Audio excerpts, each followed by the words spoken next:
अस्सलाम वालेकुम dear students, आप देख रहे हैं सैयद अली एकेडमी। और आज की इस वीडियो के अंदर हम लोग चैप्टर नंबर 2 को शुरू कर रहे हैं, जिसका नाम है होम्योस्टेसिस।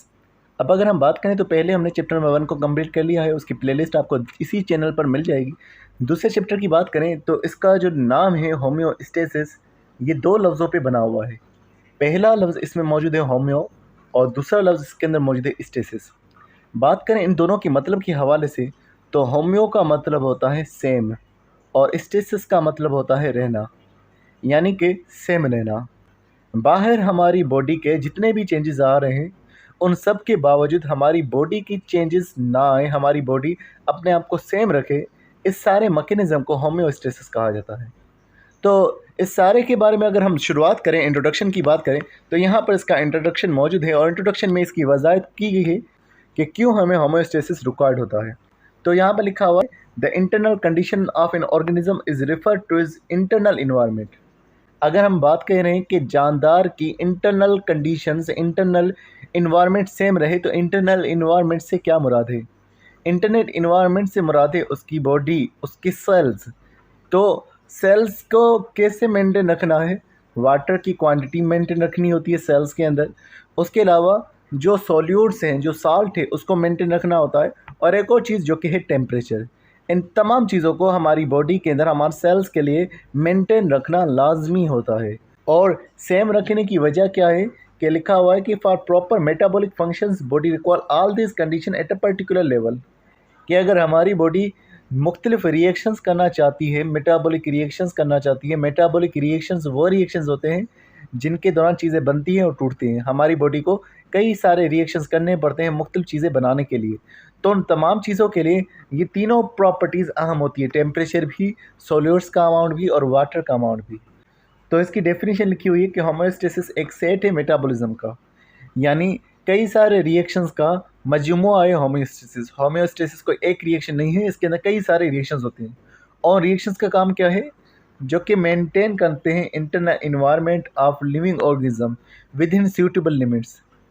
एक जानदार के इन्वायरमेंट को अपनी ही हदूद में रखती हैं। किस तरह से एक जानदार के इन्वायरमेंट को होम्योस्टेसिस अपने ही हदूद में रखता है? मिसाल के तौर पर अगर एक ऑर्गेनिज्म है, उसकी बॉडी का अंदरूनी टेम्परेचर है 37 सेल्सियस। अब बाहर भले 50 सेल्सियस हो जाए, लेकिन हमारी बॉडी का जो इन्वायरमेंट है वो अपनी उसी लिमिट में रहेगा, उसी सूटेबल लिमिट में रहेगा, क्योंकि हमारी बॉडी उसी 37 सेल्सियस पे काम कर सकती है। मिसाल के तौर पर हम कितना भी खाना खा लें, लेकिन हमारी बॉडी के अंदर ग्लूकोज का अमाउंट सेम रहेगा। सेम कितना रहेगा?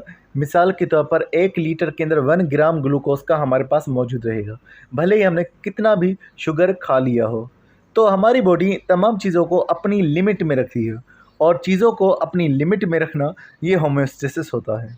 तो यही बात आगे लिखी हुई है कि क्यों इन्वायरमेंट को कांस्टेंट रखना चाहिए, और एग्जांपल फिर वही बयान की गई है टेम्परेचर की, कि टेम्परेचर एक्सटर्नल इन्वायरमेंट का चेंज होता रहता है दिन के टाइम पर, लेकिन हमारी बॉडी में जो एंजाइम्स होते हैं वो ख़ास टेम्परेचर पे काम करते हैं। तभी जानदार को अपना इन्वायरमेंट उसी रेंज में रखना पड़ेगा। आपने जैसे 9th में एंजाइम का टॉपिक पढ़ा था, तो आपने देखा था कि एंजाइम 37 सेल्सियस पे बेहतर काम करते हैं। तो हमारी बॉडी का इन्वायरमेंट भी उतना होना चाहिए। अगर ज़्यादा 37 से आगे जाता है हमारी बॉडी का टेम्परेचर, तो फिर एंजाइम्स जो हैं वो डीनेचर होना शुरू हो जाएंगे, उनके बीच में बॉन्ड टूटना शुरू हो जाएंगे।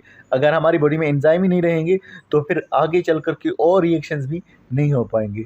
अब होम्योस्टेसिस को कौन चेक करता है? कौन सा सिस्टम है जो देखता है कि होम्योस्टेसिस होना चाहिए या नहीं होना चाहिए? कौन सा सिस्टम है जो होम्योस्टेसिस को कंट्रोल कर रहा है? तो उस सिस्टम का नाम होता है फीडबैक मैकेनिज़्म। फीडबैक मैकेनिज़्म को हम एक चेक एंड बैलेंस मैकेनिज़्म कहते हैं। फीडबैक मैकेनिज़्म किस तरह से होता है कि मिसाल के तौर पर हमारी बॉडी का एक नॉर्मल पॉइंट है, नॉर्मल पॉइंट जिसको हम सेट पॉइंट कह रहे हैं। मिसाल के तौर पर हमारी बॉडी का जो नॉर्मल सेट पॉइंट है वो है 37 डिग्री सेल्सियस। अभी हमारी बॉडी का नॉर्मल पॉइंट है। अगर चेंजेस आते हैं इस टेम्परेचर के अंदर, चेंजेस किस तरह से कि या तो टेम्परेचर इंक्रीज़ होगा या डिक्रीज़ होगा। अगर टेम्परेचर हमारी बॉडी का डिक्रीज़ होता है या इंक्रीज़ होता है, तो हमारी बॉडी में कुछ रिसेप्टर्स मौजूद होते हैं जो महसूस करते हैं इस चेंज को। तो वो रिसेप्टर्स महसूस करके आगे खबर देंगे कंट्रोल सेंटर को। अब मिसाल के तौर पर टेम्परेचर है, तो टेम्परेचर को महसूस करने के लिए थर्मो रिसेप्टर्स होते हैं। थर्मो का मतलब ही होता है टेम्परेचर, रिसेप्टर्स मना महसूस करने वाले।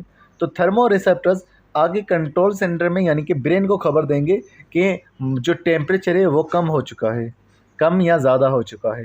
फिर कंट्रोल सेंटर एक मैकेनिज़्म तैयार करेगा जो कि उस टेम्परेचर को वापस नॉर्मल ला देगा। तो एक मैकेनिज़्म होगा और फिर वो जो टेम्परेचर होगा अगर डिक्रीज़ हो चुका है तो इंक्रीज़ हो जाएगा और दोबारा से वापस 37 सेल्सियस हो जाएगा। अब आप ठंड की मिसाल ले लें कि सर्दियों के अंदर हमारी बॉडी का टेम्परेचर काफ़ी कम हो जाता है क्योंकि बाहर का टेम्परेचर लो होता है। अब हमारी बॉडी चाहती है कि टेम्परेचर 37 सेल्सियस रहे। तो जैसे ही हमारी बॉडी को पता चलेगा हमारी स्किन में थर्मो रिसेप्टर्स मौजूद हैं, जैसे ही वो रिसेप्टर्स इस टेम्परेचर को चेंज को देखेंगे वो ब्रेन को खबर देंगे। ब्रेन हमारी बॉडी को कांपना शुरू कर देगा। हमारी बॉडी जब कांपती है तो कांपने से, रगड़ने से हमारे मसल्स के फ्रिक्शन यानी कि हीट प्रोड्यूस होती है। तो हीट के प्रोड्यूस होने से हमारी बॉडी का टेम्परेचर जो है वो बढ़ना शुरू हो जाएगा। तो अगर टेम्परेचर इसी तरह से हमारी बॉडी का बढ़ रहा है, हमारी बॉडी ऐसे मैकेनिज़म्स करेगी कि टेम्परेचर डिक्रीज़ हो, हमारी बॉडी पसीने को प्रोड्यूस करेगी। इस तरह के कई सारे मैकेनिज़म्स हो सकते हैं जो कि हमारी बॉडी को उसकी इन्वायरमेंट को सेम रखने में मदद कर रहे हैं। तो इन मैकेनिज़म्स को हम होम्योस्टेसिस का नाम देंगे और जो इसे मेंटेन करने का काम कर रहा है उसे हम फीडबैक मैकेनिज़्म कहेंगे। शुगर की मिसाल से भी आप फीडबैक मैकेनिज़्म को समझ सकते हैं। मिसाल के तौर पर शुगर हमारी बॉडी में डिक्रीज़ हो रही है तो हमारी बॉडी उसे इंक्रीज़ करने का काम करेगी। इसी तरह से अगर हमारी बॉडी में शुगर इंक्रीज़ हो रही है तो हमारी बॉडी उसे डिक्रीज़ करने का काम करेगी। अब ये चीज़ समझिएगा कि जो फीडबैक मैकेनिज़्म है उसकी 2 किस्में होती हैं। 2 किस्में कौन-सी? ये जो हम अभी मिसालें पढ़ रहे थे ये हम नेगेटिव फीडबैक मैकेनिज़्म की पढ़ रहे थे। नेगेटिव फीडबैक मैकेनिज़्म का मतलब होता है जो अपोज़िट एक्शन दिखाए। कोई चीज़ बढ़ेगी उसे कम करेगा, कोई चीज़ कम होगी उसे बढ़ाएगा। ये होता है नेगेटिव फीडबैक। पॉजिटिव फीडबैक एक और किस्म होती है जिसका मतलब होता है अगर चीज़ बढ़ेगी तो वो बढ़ाएगा, अगर चीज़ कम होगी तो उसे कम करेगा। यानी कि चेंज जैसा आया है वैसा ही वो इफ़ेक्ट दिखाएगा। इसे हम पॉजिटिव फीडबैक कहते हैं। जो नेगेटिव इफ़ेक्ट दिखाएगा उसे हम नेगेटिव फीडबैक दिखाएंगे।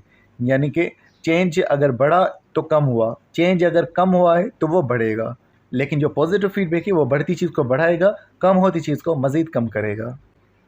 इसकी मिसाल आप ये समझ लें कि जब हमारी बॉडी में से खून जा रहा होता है, खून बह रहा होता है, तो हमारी बॉडी में कुछ प्लेटलेट्स आ जाएंगे जो खून को रोकने का काम करेंगे।